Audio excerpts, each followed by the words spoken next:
देखो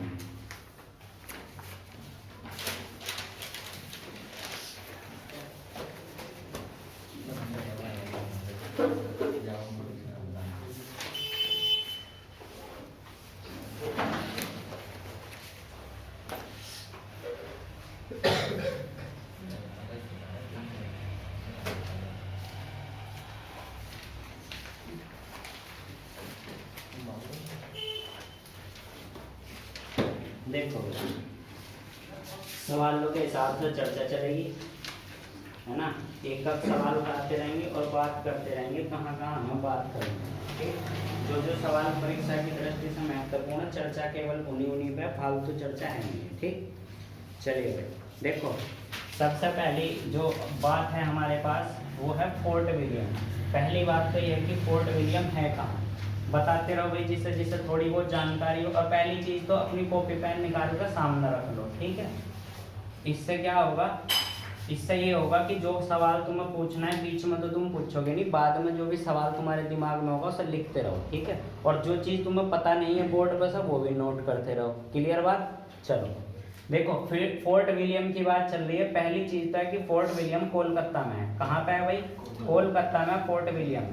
दूसरा सवाल ये बनता है कि फोर्ट विलियम, देखो ये जो फोर्ट विलियम है, इनका पहला ऐसा एक क्षेत्र था या ऐसी जगह थी जिस जगह में किलेबंदी की गई थी। सवाल ये आएगा कि अंग्रेजों का पहला जो ऐसी बिल्डिंग कौन सी थी, ऐसी जगह कौन सी थी जिसकी किलेबंदी करी गई थी, तो आंसर क्या होगा? Fort William. और देखो सबसे बड़ी बात यह है कि फोर्ट विलियम का जो उपयोग लिया गया था, वो फोर्ट विलियम का उपयोग बाद में जब भारत में सिविल सेवकों की, ये इंपॉर्टेंट सवाल है, भारत में बाद में जब सिविल सेवकों की नियुक्ति होने लगी और सिविल सेवकों की ट्रेनिंग भारत में होने लगी, तो इसको सिविल सेवकों की ट्रेनिंग का हब बना दिया गया था। ये इसमें इंपॉर्टेंट सवाल है। क्या भाई?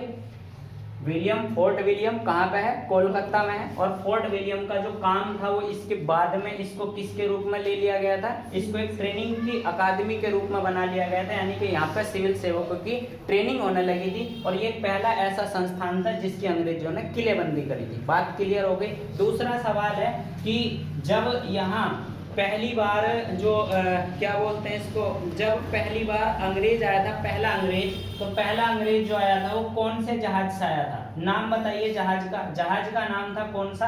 Red dragon. कौन सा नाम था? Red dragon. और रेड ड्रैगन से कौन आया था? कैप्टन हॉकिंस आया था। और किसके दरबार में आया था? कैप्टन हॉकिंस किसके दरबार में आया था? कहाँ आया था भाई, बताओ किसके दरबार में आया था? जहांगीर के। और जहांगीर का दरबार उस समय कहाँ लगता था? जहांगीर का दरबार उस समय लगता था आगरा में। तो सीधी सी बात है, कैप्टन हॉकिंस कौन से जहाज से आया था? रेड ड्रैगन से आया था। और देखो ये जो बात है कि रेड ड्रैगन, जहाज का नाम इंपॉर्टेंट है, रेड ड्रैगन, और किसके दरबार में आया था? जहांगीर के दरबार में। और बड़ा सवाल ये बनता है कि जहांगीर का दरबार उस समय कहाँ लगता था? तो जहांगीर का दरबार कहाँ लगता था? आगरा में लगता था। ठीक है। तीसरा सवाल हमारे पास है, ये बताइए भारत में सबसे पहला जो उपनिवेश था, यानी कि भारत में जो सबसे पहला उपनिवेश था वो कौन सा था? बताइए। देखो भारत में सबसे पहला कौन लोग आए हैं भाई? भारत में सबसे पहला कौन से लोग आए हैं? भारत में सबसे पहला है पुर्तगाली। ये इंपॉर्टेंट सवाल यहाँ से निकलेगा। इसमें तुम्हारे पास क्रम लगाने के लिए आएगा, यानी कि यहाँ से जो सवाल बनता है वो किसका बनता है? क्रम लगाने का सवाल बनता है। और क्रम देखिए किस तरीके से लगेगा, इधर हमारे पास लिखा आएगा आने वाले लोग, है ना, और इधर उनके जो है वर्ष लिखे हुए रहेंगे, इसका क्रम लगाना है। तो सबसे पहले हमारे पास रहेंगे पुर्तगाली, है ना।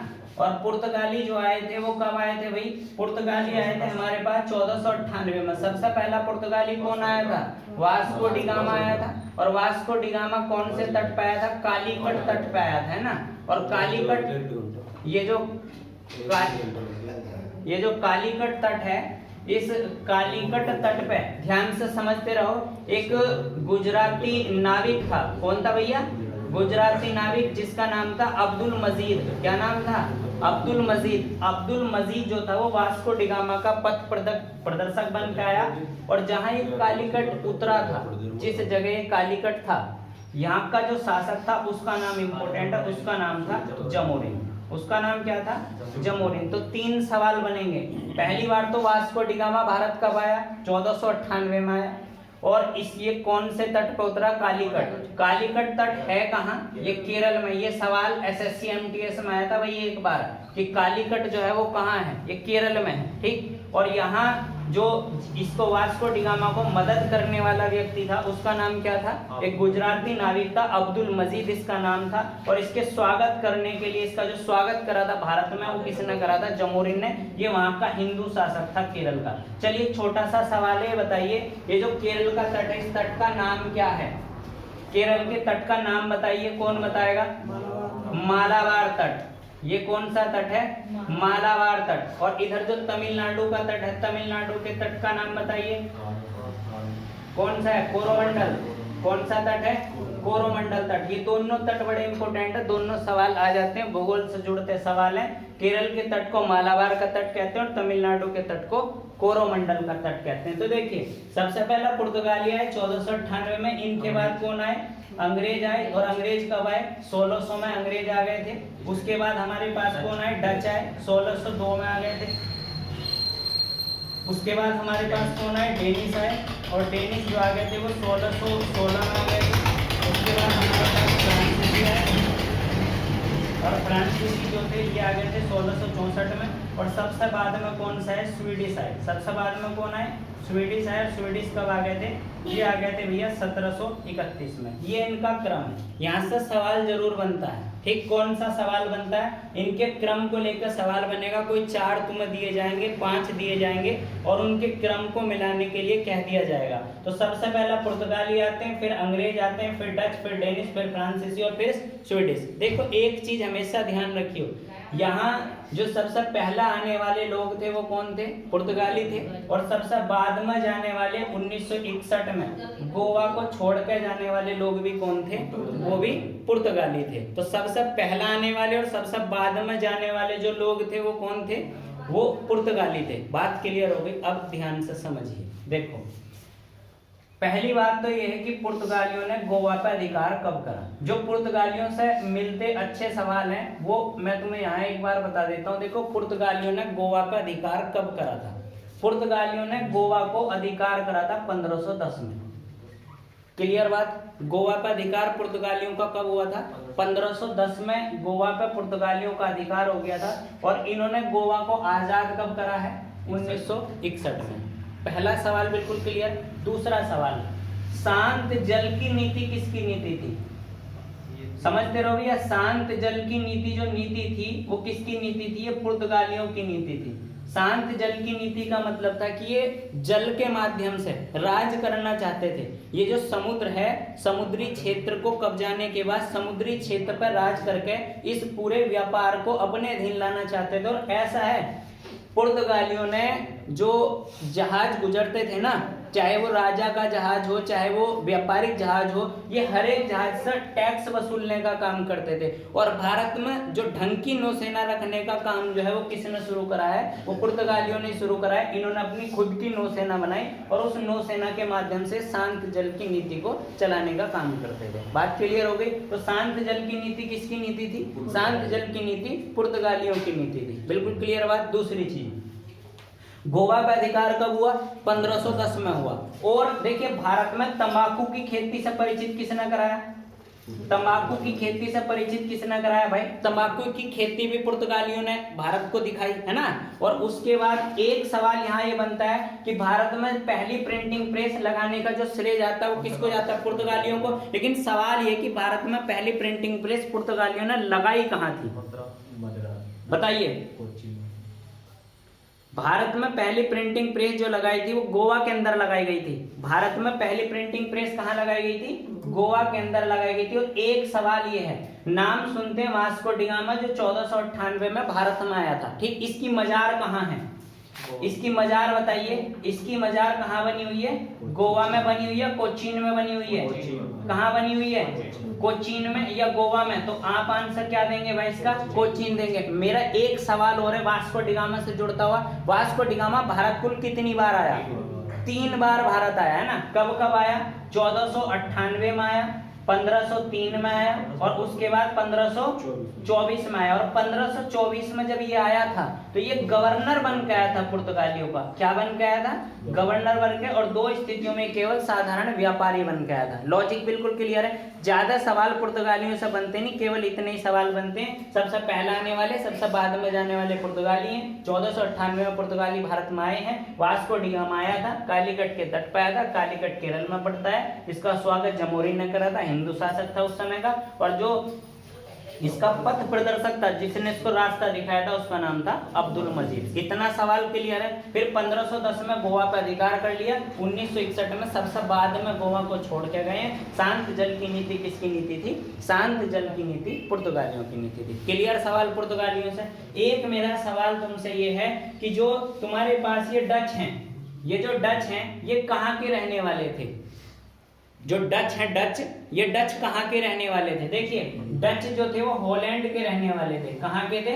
हॉलैंड निवासी। ये सवाल कई बार आया है कि डच कहाँ के मूल निवासी थे। तो डच जो थे वो कहाँ के रहने वाले थे? हॉलैंड के रहने वाले थे। बिल्कुल क्लियर बात। उसके बाद देखो, अंग्रेजों से एक सवाल तो यही हो गया कि यहाँ जो सबसे पहला अंग्रेज आया था वो कौन से जहाज से आया था? रेड ड्रैगन से। और कौन आया था? Captain Hawkins. किसके दरबार में आया था? जहांगीर के। और जहांगीर का दरबार कहाँ लगा करता था?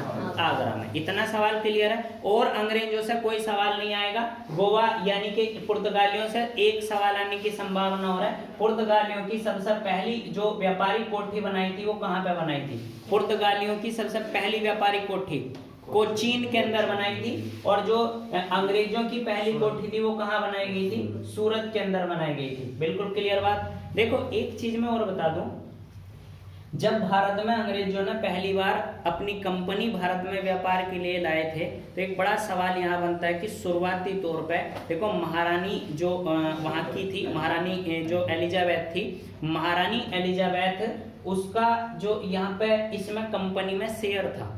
यानी कि धीरे धीरे, तभी तो तुम देखते होंगे कि 1857 के बाद इलाहाबाद की घोषणा होती है। कौन करता है इलाहाबाद की घोषणा? अभी हम आगे चलते हुए उसको पढ़ेंगे। इलाहाबाद की घोषणा किसने करी थी? महारानी विक्टोरिया का पत्र किसने पढ़ा था? 1857 की क्रांति समाप्त होने के बाद 1858 में 1857 की क्रांति किस गवर्नर के काल में हुई थी? लॉर्ड कैनिंग के काल में। और लॉर्ड कैनिंग ने ही तो महारानी विक्टोरिया का पत्र पढ़ा था। और उस महारानी विक्टोरिया के पत्र को ही तो इलाहाबाद का पत्र बोलते हैं, इलाहाबाद की घोषणा बोलते हैं, जिसके अंदर जो है जो 1857 की बाद जो कंपनी किसके अधीन चली गई? 1857 के बाद कंपनी महारानी के अधीन चली गई, यानी कि ब्रिटेन की गवर्नमेंट के अधीन चली गई। उससे पहले शासन कौन चला रहा था? कंपनी। और अब कंपनी जो है वो, या पूरा शासन जो है, पूरा भारत है, वो किसके अधीन चला गया? सम्राट के अधीन चला गया। तो ये जो घोषणा थी, जिस घोषणा के आधार पर, ध्यान से समझियो, जिस घोषणा के आधार पर भारत को कंपनी से लेकर के किसको दिया गया था? अंग्रेज हुकूमत को या अंग्रेज सम्राट को दे दिया गया था। तो ये जो अंग्रेज सम्राट को दिया गया था, ये कब दिया गया था? 1857 के बाद 1858 में। और इसमें जो घोषणा हुई थी वो विक्टोरिया का पत्र था, उसको कहते हैं विक्टोरिया का पत्र था, महारानी विक्टोरिया का। और उस विक्टोरिया के पत्र को किसने पढ़ा था? कैनिंग ने पढ़ा था। और कहाँ पे पढ़ा था? इलाहाबाद में पढ़ा था। इसीलिए इसको क्या कहते हैं? इलाहाबाद की घोषणा कहते हैं। और इस घोषणा में जो भारत था वो कंपनी से निकल के किसके पास चला गया था? सम्राट के पास चला गया था। देखो, लगातार कंपनी घाटे में चल रही थी। कारण तो सब लोग जानते होंगे ना, कंपनी लगातार घाटे में चल रही थी। सब लोग जानते होंगे यहाँ ब्रिटेन के अंदर औद्योगिक क्रांति सबसे पहले आई है ना, इंग्लैंड के अंदर औद्योगिक क्रांति सबसे पहले आई। तो यहाँ के जो व्यापारी, जो कंपनी में काम करने वाले लोग थे या जो कंपनी से जुड़े हुए लोग थे, वो क्या करते थे? वो व्यक्तिगत व्यापार पर ज्यादा निर्भर हो गए। वो व्यक्तिगत व्यापार पे इसलिए निर्भर हो गए कि उन्होंने अपने यहाँ फैक्ट्रियां लगा ली छोटी छोटी। यहाँ से जो है कच्चा माल लेके जाते थे, कंपनी अलग काम कर रही है, वे लोग अलग काम कर रहे हैं, और वहां जाके उस जो कच्चा माल था उसको तैयार करते थे और उसको बेचते थे अपने हित के लिए। कंपनी से उनका कोई लेना देना नहीं। तो कंपनी लगातार घाटे में चलती गई। वो मतलब महारानी के पास या वहां के सम्राट के पास क्या करने जाने लगे? कर्ज लेने जाने लगे। तो उन्हें लगा कि भाई अब शासन चलेगा नहीं, उन्होंने क्या कर लिया? टेक ओवर कर लिया। 1857 की क्रांति, बड़ा स्टंट हुई। 1857 की क्रांति के बारे में तो सब सब लोग जानते होंगे। चलिए बताइए 1857 की जो क्रांति थी, यहाँ से जोड़ देते हैं इसको। 1857 की क्रांति का चिन्ह क्या था? कमल और रोटी इसका चिन्ह था। देखिए कमल और रोटी इसका चिन्ह था। सवाल समझते जाइए, एक एक सवाल की अहमियत 1857 की क्रांति से। कमल रोटी इसका चिन्ह था। मंगल पांडे को इसमें फांसी हुई थी। इसको फांसी हुई थी मंगल पांडे। मंगल पांडे मूल रूप से कहाँ का रहने वाला था? बलिया जिले का रहने वाला था, उत्तर प्रदेश। तो मंगल पांडे मूल रूप से कहाँ का रहने वाला था? बलिया का रहने वाला था, और बलिया उत्तर प्रदेश का रहने वाला था। दूसरा सवाल ये बनता है कि देखो सबसे अंतिम मुगल सम्राट बहादुर शाह जफर है ना, सबसे अंतिम मुगल सम्राट बहादुर शाह जफर, ये जो इसके नाम में जफर लगा हुआ है, इसका क्या मतलब है? ये सवाल आया है भाई। ये मैं सवाल इसलिए डिस्कस कर रहा हूँ क्योंकि ये परीक्षा में आता है। बहादुर शाह जफर के नाम पे जो जफर लगा हुआ है, क्यों है? देखो बहादुर शाह जफर अपने आप में बहुत बड़ा शायर था उस समय का, और बहादुर शाह जफर के शायर होने की वजह से इसके नाम में क्या लगा हुआ है? जफर लगा हुआ है। लॉजिक समझ में आ गया? तो बहादुर शाह जफर के नाम में जफर लगने का जो अर्थ है वो क्या है? ये अपने समय का बहुत बड़ा शायर था, और ये अंतिम मुगल सम्राट है। कई बार सवाल पूछा जाता है कि सबसे अंतिम मुगल सम्राट भारत में कौन था? तो अंतिम मुगल सम्राट भारत में कौन था भाई? बहादुर शाह जफर। और बहादुर शाह जफर को अंग्रेज सरकार ने निर्वासित कर दिया था। निर्वासित का मतलब समझते हो ना? इसको कैद कर लिया गया था। क्यों? क्योंकि इसने 1857 की क्रांति में सहयोग करा था, और उस 1857 की क्रांति में सहयोग के कारण इसको निर्वासित करके कहाँ ले गए? म्यांमार, बर्मा ले गए, और वहां पे जाके इसको क्या हो गई? इसकी मृत्यु हो गई। और इसकी मृत्यु होने के बाद एक बात बिल्कुल क्लियर कर लो, अगर तुमसे पूछा जाएगा कि कौन सा ऐसा मुगल सम्राट है जिसकी मजार जो है वो भारत के बाहर है, आंसर क्या होगा? बहादुर शाह जफर। और बहादुर शाह जफर की मजार रंगून में बनी हुई है। कहाँ पर? म्यांमार के अंदर। लॉजिक बिल्कुल क्लियर? ठीक है। उसके बाद सवाल यहाँ से बनता है कि ऐसा कौन सा शायर था जिसने 1857 की क्रांति को देखा था? आंसर क्या होगा? मिर्जा गालिब। मिर्जा गालिब ने 1857 की क्रांति देखी, और मिर्जा गालिब बहुत बड़े शायर थे, सब लोग जानते होंगे। ठीक है, चलिए उसके बाद हमारे पास नए सवाल की ओर चलते हैं, और नया सवाल हमारे पास है। देखिए पुर्तगालियों का मुख्यालय गोवा है, हम बेहतर तरीके से जानते हैं, पुर्तगालियों के बारे में सारे सवाल हम पढ़ चुके हैं। ये बताइए मक्का, मक्का कहाँ का पौधा है? मक्का अमेरिका का पौधा है, और इसको कौन लेकर आया था भारत में? इसको भी पुर्तगाली। आलू कौन लेकर आया भारत में? आलू पुर्तगाली भारत में लेकर आए। ये दो चार चीजें ध्यान रखेंगे, तंबाकू, आलू और जो मक्का है, इनको लाने का काम किसने करा? पुर्तगालियों ने। प्रिंटिंग प्रेस पुर्तगाली लेकर आए। बिल्कुल क्लियर? चलिए एक सवाल और है, ध्यान से सुनियो। एक सवाल और है, और सवाल हमारे पास ये है, देखो महाराजा रणजीत सिंह के बारे में कितने लोग जानते हैं? हाँ भाई, महाराजा रणजीत सिंह के बारे में कितने लोग जानते हैं? महाराजा रणजीत सिंह कौन सी मिसल से संबंधित थे? देखो ध्यान से समझिए।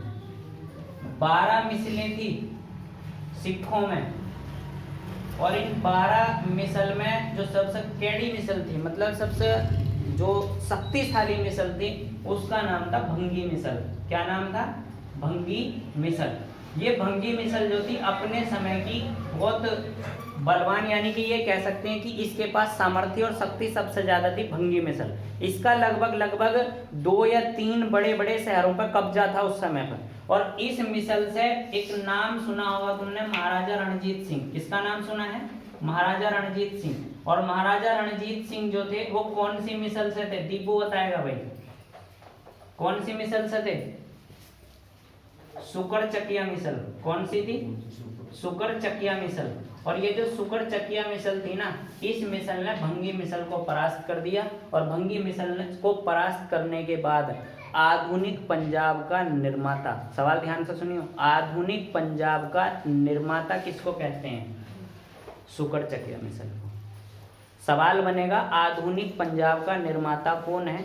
तो आधुनिक पंजाब का निर्माता जो है वो है सुकर चकिया मिसल। बात क्लियर हो गई? एक सवाल और है। सवाल ये है, महाराजा रणजीत सिंह की मृत्यु के बाद है ना, या महाराजा रणजीत सिंह की मृत्यु से पहले। एक सवाल जुड़ेगा बस, और सवाल ये जुड़ेगा भारत में, या भारत का नाम ना लेके इसमें सीधा पूछा जाएगा कि सिखों का जो सबसे पहला राजनीतिक नेता है वो कौन है, बताइए भाई। सिखों का सबसे पहला राजनीतिक नेता, सिखों का सबसे पहला राजनीतिक नेता लिख लो, बंदा बहादुर, लिख लो भाई। सिखों का सबसे पहला राजनीतिक नेता जो है वो कौन है, बंदा बहादुर। सवाल इंपॉर्टेंट है कि सिखों का सबसे पहला नेता कौन है, आंसर क्या बनेगा, बंदा बहादुर।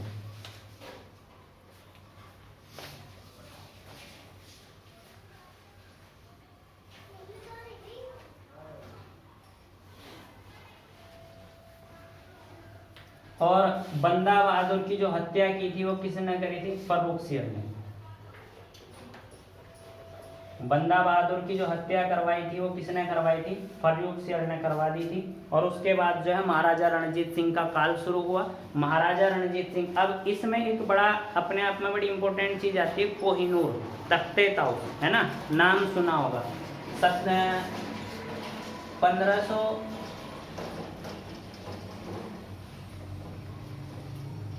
1539 है ना, 1539 ही है क्यों भाई, या 1739, बताइए। एक नाम सुना होगा तुमने नादिर शाह का, इसका नाम सुना होगा नादिर शाह का। और नादिर शाह ने दिल्ली पे जब आक्रमण किया था तो ये कौन से वर्ष आक्रमण किया था, ये किया था 1739 में, है ना भाई। और 1739 में दिल्ली पे आक्रमण करके यहाँ से किसको ले गया था, ये तख्ते ताउस, है ना, जिसको क्या बोलते हैं, मयूर सिंहासन बोलते हैं। और मयूर सिंहासन को यानी कि कोहिनूर हीरे को भारत से बाहर लेके गया था, ये समझ लो आप, ठीक। अब कोहिनूर हीरा जो इसके बाद आया वो किसके पास आया, अहमद शाह अब्दाली के पास आया। किसके पास आया, अहमद शाह अब्दाली। अहमद शाह अब्दाली का नाम समझिए, अहमद शाह अब्दाली। एक सवाल यहाँ सब होता था, दुर्रे दुरानी या युग का मोती किसको कहते हैं, तो दुर्रे दुरानी या युग का मोती कहते हैं अहमद शाह अब्दाली को। बात क्लियर है। और अहमद शाह अब्दाली ने भारत में कुल कितनी बार आक्रमण किया, ये सवाल इंपॉर्टेंट है, बताइए कितनी बार आक्रमण किया अहमद शाह अब्दाली ने, कुल 7 बार आक्रमण किया है भारत पे। और हर बार इनका उद्देश्य आक्रमण करके यहाँ से संपत्ति ले जाने का है, इनका उद्देश्य यहाँ शासन करने का बिल्कुल भी नहीं है। ये हर बार आते थे, 7 के 7 बार आक्रमण करा और 7 के 7 बार आक्रमण करके संपत्ति लूट के चला गया। और कुल अहमद शाह अब्दाली ने भारत में कितने आक्रमण करे हैं, 7 आक्रमण। अब समझ लो, नादिर शाह ने उस कोहिनूर को लेके गया। उसके बाद अहमद शाह अब्दाली के पास कोहिनूर गया, अहमद शाह अब्दाली के पास कोहिनूर, फिर इसके बाद किस पर गया, शाह सुजा पर गया। क्यों भैया, शाह सुजा पर गया। और शाह सुजा ने इसी कोहिनूर को किसको दिया था, महाराजा रणजीत सिंह को दिया था। और महाराजा रणजीत सिंह, जो महाराजा रणजीत सिंह था, इसके लड़के से एक जम्मू में एक युद्ध हुआ था। और उस युद्ध के बाद, ये युद्ध जो था पंजाब की स्वतंत्रता का अंतिम युद्ध था। इसके बाद पंजाब जो है वो पूरे तरीके से अंग्रेजों के अधीन आ गया था। और इस जो हीरा है, इस हीरा को अंग्रेज ले गए थे और अंग्रेज ने जाके इसको किसको दे दिया था, महारानी विक्टोरिया को दे दिया था। बात क्लियर होगी भाई। चलिए, अब उसके बाद हमारे पास एक सवाल बनता है, और सवाल ये बनता है, सवाल है हमारे पास भाई प्लासी का युद्ध। ये इंपॉर्टेंट सवाल है, ठीक है भाई। देखिए, प्लासी का युद्ध कब का युद्ध है, 1757 का युद्ध है। कब का युद्ध है भाई, 1757 का युद्ध। और यहीं से ही जो प्लासी के युद्ध से हम वास्तविक तौर पे आधुनिक भारत को पढ़ते हैं, या आधुनिक भारत में किसको पढ़ते हैं, अंग्रेजों की सत्ता को पढ़ लेते हैं कि अंग्रेजों की सत्ता काबिज होनी जो शुरू हो गई थी वो कब से हो गई थी, प्लासी के युद्ध के बाद हो गई थी। अब हमारे पास देखो, पहली बात तो एक ही है, जो प्लासी जगह है ये कहाँ पड़ती है। ऐसे से बड़े छोटे छोटे सवाल आते हैं। प्लासी, और प्लासी के सामने जो 2-4 जगह लिख दी जाएगी, जैसे प्लासी लिख दिया जाएगा, बक्सर लिख दिया जाएगा, पानीपत लिख दिया जाएगा, ये युद्ध के मैदान है। इनके सामने शहर के या राज्य का नाम लिख दिया जाएगा और वर्तमान में किस राज्य में ये बताना है। तो प्लासी कौन से में है, प्लासी है बंगाल में। प्लासी कहाँ पे है, बंगाल में प्लासी पड़ता है, भागीरथी नदी के तट पे है। और प्लासी के युद्ध में एक ही सवाल बनता है, प्लासी का जो युद्ध था, इस प्लासी के युद्ध में अंग्रेजी सेना का नेतृत्व कौन करा था, या किसने अंग्रेजी सेना का नेतृत्व करा था। दो युद्ध बनते हैं, एक कौन सा बनता है, प्लासी का, और एक कौन सा बनता है, बक्सर का। तो प्लासी के युद्ध में किसका नेतृत्व था और बक्सर के युद्ध में किसका नेतृत्व था। तो आप लिख लेंगे प्लासी के युद्ध में क्लाइव था। कौन था भैया, क्लाइव। और इसमें देखिए ये जो क्लाइव था, इसमें अपने आप में बड़ी एक इम्पोर्टेंट बात थी। जो ये क्लाइव था, आप जानते होंगे किसको, सिराजुद्दौला को, है ना। ये जो सिराजुद्दौला था, सिराजुद्दौला की सेना, यानी कि ये कहाँ का नवाब था, बंगाल का नवाब था। और अंग्रेजों की ओर से कौन आया था, क्लाइव। तो इस सिराजुद्दौला की ओर से मेन सेनापति, जो मुख्य सेनापति था, वो मीर जाफर था। कौन था, मीर जाफर। ध्यान से सुनते रहिए बात को। ये जो क्लाइव था, क्लाइव ने मीर जाफर को अपने साइड मिलाया, यानी कि मीर जाफर ने धोखेबाजी कर दी, और धोखेबाजी करके सिराजुद्दौला तो मारा गया। क्लियर बात। अब रॉबर्ट क्लाइव ने मीर जाफर को क्या बना दिया, नवाब बना दिया। कुछ दिनों के बाद ये पता लगा कि भाई मीर जाफर अयोग्य है, और जैसे मीर जाफर को अयोग्य घोषित करा गया, इसके बाद नाम सुना होगा मीर कासिम का। किसका नाम सुना होगा, मीर कासिम का। और मीर कासिम को, ये इसका दामाद था मीर जाफर का, और रॉबर्ट क्लाइव ने यानी कि अंग्रेजों ने मीर जाफर की जगह पर किसको, मीर कासिम को क्या बना दिया, नवाब बना दिया। लेकिन ध्यान से सुनियो, फिर बाद में इसको हटाया और फिर दोबारा से इसको जो है बंगाल का नवाब बनाया गया और इसकी हत्या करा दी गई। बात बताइए बिल्कुल क्लियर है या नहीं। तो देखिए छोटा सा सवाल है, बस ज्यादा सवाल बड़ा यहाँ से आएगा नहीं, सवाल इतना आएगा, प्लासी के युद्ध में अंग्रेजों की सेना का जो नेतृत्व करा था वो किसने करा था, रॉबर्ट क्लाइव ने करा था। बस इतना सवाल बनेगा और कोई सवाल यहाँ से बनेगा नहीं। चलिए दूसरे सवाल की ओर पढ़ रहे हैं। दूसरा सवाल हम बेहतर तरीके से ये जानते हैं कि 1857 की क्रांति में नेतृत्व कौन कौन कहां से कर रहे थे और किस किस उन नेतृत्वों को दबाने का काम कौन कौन लोग कर रहे थे। ठीक है भाई, इसकी एक पूरी लिस्ट है, इसमें जो जो इम्पोर्टेंट है केवल उन्हीं पर चर्चा है, बाकी किसी पर चर्चा है नहीं है। तो देखो सबसे पहले हम दिल्ली को देखते हैं। दिल्ली में जो नेतृत्व था वो किसका नेतृत्व था, 1857 की क्रांति में। 1857 की क्रांति में दिल्ली का जो नेतृत्व देख रहे थे वो कौन देख रहे थे, बहादुर शाह जफर। अभी नाम बताया बहादुर शाह जफर। और बहादुर शाह जफर की मजार कहाँ बनी हुई है, रंगून में बनी हुई है ना, म्यांमार में।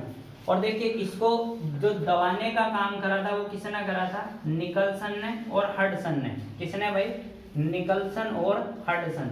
ये दो अंग्रेज अधिकारी थे जिन्होंने, हडसन जिन्होंने क्या किया था, दिल्ली के आंदोलन को, दिल्ली की क्रांति को दबाने का काम किया था। पहला दिल्ली बहुत इंपॉर्टेंट है। दूसरा देखिए यहाँ लखनऊ बहुत इंपॉर्टेंट है। लखनऊ से नेतृत्व कौन कर रही थी, बेगम हजरत महल, है ना। बेगम हजरत महल यहाँ से नेतृत्व कर रही थी। और जो कैंपबेल था, कैंपबेल यहाँ नेतृत्व दबा गया था, है ना। कैंपबेल जो अंग्रेज अधिकारी था उसको नेतृत्व दबाने का काम दिया गया था। और इसी के साथ साथ कानपुर के बारे में जानते होंगे। कानपुर में एक तो तात्या टोपे और दूसरा कौन, नाना साहब, है ना, नाना साहब। ये दो लोग वहां नेतृत्व कर रहे थे और इसको दबाने का काम भी कैंपबेल का था। अब समझिए तात्या टोपे का मूल नाम क्या था और नाना साहब का मूल नाम क्या था, बताइए भाई। देखो इसका तात्या टोपे का जो नाम था वो था रामचंद्र पांडुरंग। क्या नाम था भैया, रामचंद्र पांडुरंग। ये इंपॉर्टेंट सवाल है, कई बार पूछा गया कि तात्या टोपे का बचपन का नाम या मूल नाम क्या था। आंसर क्या होगा, रामचंद्र पांडुरंग। और नाना साहब का था धोतूपन। नाना साहब का मूल नाम क्या था, धोतूपन।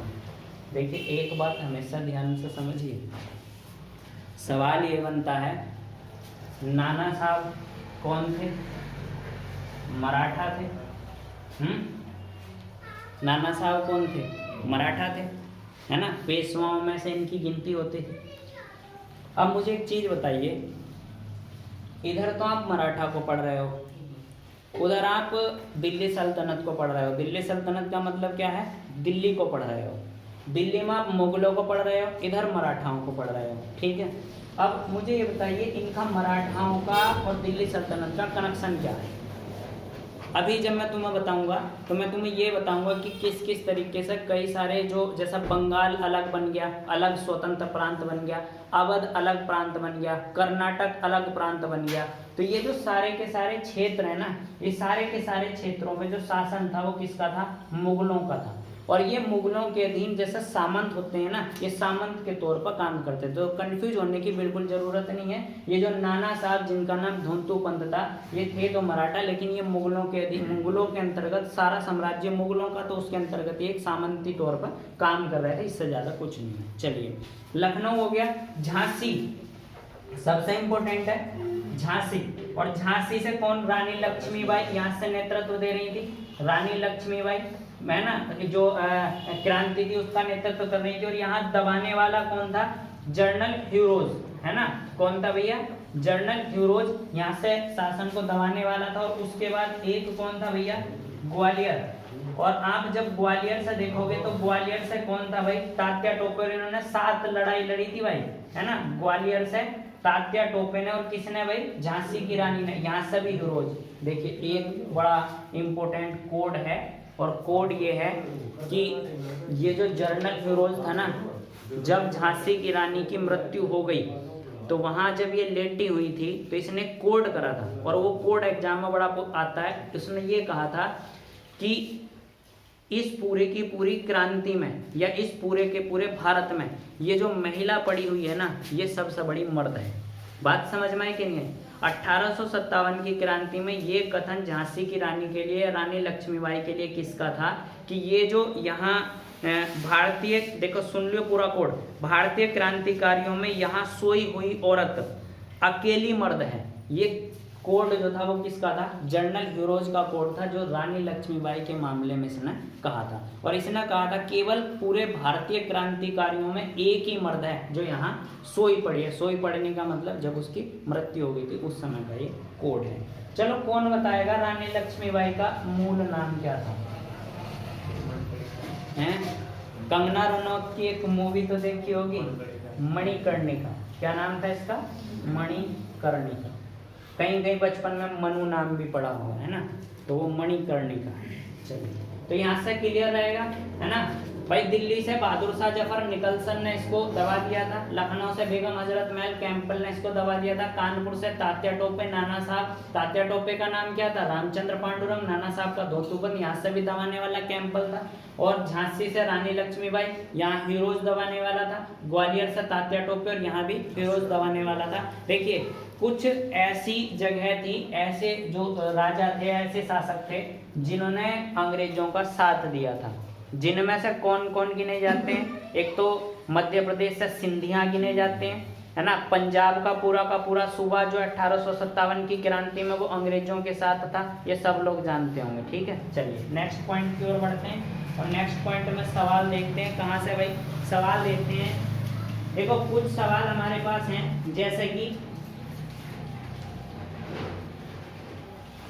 वीडियो चेंज करते रहोगे और